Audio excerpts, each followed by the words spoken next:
ایک یہودی تھا، بلکہ یہودیوں کا عالم تھا. اس نے ایک دن حضرت بلال حبشی سے کہا کہ مجھے پتہ چلا ہے کہ آپ حضور کے مہمانوں کے لیے سارے بندوبست کرتے ہیں اور بعض اوقات آپ قرض بھی لیتے ہیں، تو میرے پاس کچھ اضافی پیسے پڑے ہوتے ہیں، مجھ سے قرضہ لے لینا. حضرت بلال نے کہا ٹھیک ہے، قرضہ اس سے لے لیا. ایک مقررہ میعاد، ایک وعدہ اس کے ساتھ طے ہو گیا. سیدنا بلال حبشی رضی اللہ تعالیٰ عنہ نے وہ پیسے لا کے مہمانوں پر خرچ کر دیے. ابھی اس وعدے میں نا پیسے لوٹانے میں کچھ دن باقی تھے. نبی کریم علیہ السلام، سیدنا فاروق اعظم، چند اور صحابہ مدینہ منورہ کے ایک چوک میں موجود تھے، تو وہ یہودی مطالبہ کرنے آ گیا. آپ کو میری پوری بات کی سمجھ آ رہی ہے؟ یعنی ابھی جو معاہدہ ہے، جو طے شدہ تاریخ ہے، اس میں دن باقی ہیں. اس نے آ کے کہا میرے پیسے دیں. تو نبی پاک علیہ السلام نے فرمایا ابھی تو وعدے میں وقت باقی ہے. اس نے معاذ اللہ سخت باتیں کرنی شروع کر دی، سخت. اب آپ کے پاس دلیل بھی ہو، آپ سچے بھی ہوں، وعدے میں ٹائم بھی ہو، تو کسی کی سخت بات سنی جاتی ہے. اور جہاں بھائی وعدہ آئے گا تو دیکھی جائے گی تیری اتنی ضرورت. اب جب اس نے سخت بات کی تو سیدنا عمر فاروق نے تلوار پہ ہاتھ رکھا. حضرت عمر ہے نا، شیر ہے نا اللہ رسول کے، ہاتھ رکھا تلوار پر. نبی پاک علیہ السلام نے فرمایا عمر جلدی نہ کر. بڑی بردباری سے، حلیمی سے، اطمینان سے، سکون سے. حضور فرمانے لگے عمر اس نے پیسے لینے ہیں، وہ مطالبہ کر سکتا ہے، تمہیں چاہیے تھا کہ تم اسے کہتے ذرا نرمی کر، مجھے کہتے پیسے ادا کر دے. حضور فرمانے لگے اب اس طرح کرو، اس کے ساتھ جاؤ، فلاں جگہ کھجوریں پڑی ہیں، جتنا اس کا قرض ہے اتنی کھجوریں تول کے دے دو، اور یہ جو تم نے تلوار پہ ہاتھ رکھا ہے نا، اسے ڈرایا ہے، تھوڑی کھجوریں زیادہ بھی دے دینا. آپ کا بردبار ہونا، حلیم الطبع ہونا، مزاج میں ٹھہراؤ ہونا، سکون ہونا، یہ بڑا بندے کو نا وفادار بنا دیتا ہے. آپ ہر شخص کے لیول پہ اتر کر جھگڑا نہ کریں.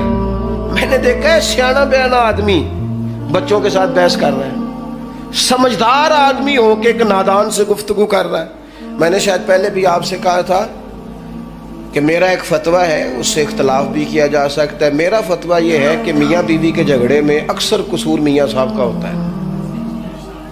ہو گئے ہونا ناراض، لگ پہ ہونا پورا نا. ہاں میں نے پتا سی یہ جتنے ہی فتویٰ دیتے اتنے ہی حال ہویا ہے. میاں بیوی کے جھگڑے میں نا زیادہ تر غلطی میاں صاحب کی ہوتی ہے. کیوں بھلا؟ اس لیے کہ عورت بیچاری کی عقل ناقص ہے، اس کی آدھی ہے، وہ پورا سوچنا بھی چاہے تو شعوری طاقت اتنی بلند نہیں. تو میاں صاحب کی تو پوری ہے نا، تو پھر جھگڑا ختم کس نے کرنا تھا؟ تو جی میاں صاحب آکن تینوں آج ٹھیک کر کے ہی چھٹ رہے، تو یہ تو غلط بات ہے نا بھائی. آپ یہ دیکھیں کہ اللہ تبارک و تعالیٰ نے مرد کو عورت پر افسر بنایا ہے. آپ کو چاہیے تھا آپ کا حوصلہ بھی بڑا ہوتا، آپ دلیر ہوتے، بڑی ساری غلطیاں درگزر کرتے، محبت کا لہجہ اختیار کرتے. آپ کو یہ حق حاصل نہیں تھا کہ آپ بے جا سختی کرتے. آپ کی توجہ ہے میری بات پر؟ نبی پاک صلی اللہ تعالی علیہ وسلم نے کمال بردباری کے ساتھ فرمایا کچھ زیادہ بھی. حضرت عمر ساتھ لے گئے، کھجوریں تول تول کے دی.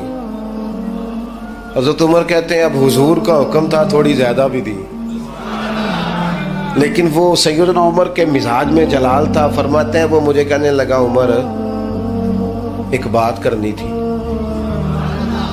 کہتے مجھے غصہ تھا، میں اس کو پر نرمی کر ہی نہیں رہا تھا. میں نے کہا جی کیا بات کرنی تھی؟ کھجوریں لے جائیں، آپ کا کام ہو گیا.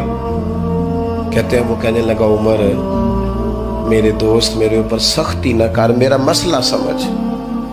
میں نے کہا وہ کیا؟ کہنے لگا میں یہودیوں کا عالم ہوں، تورات جانتا ہوں.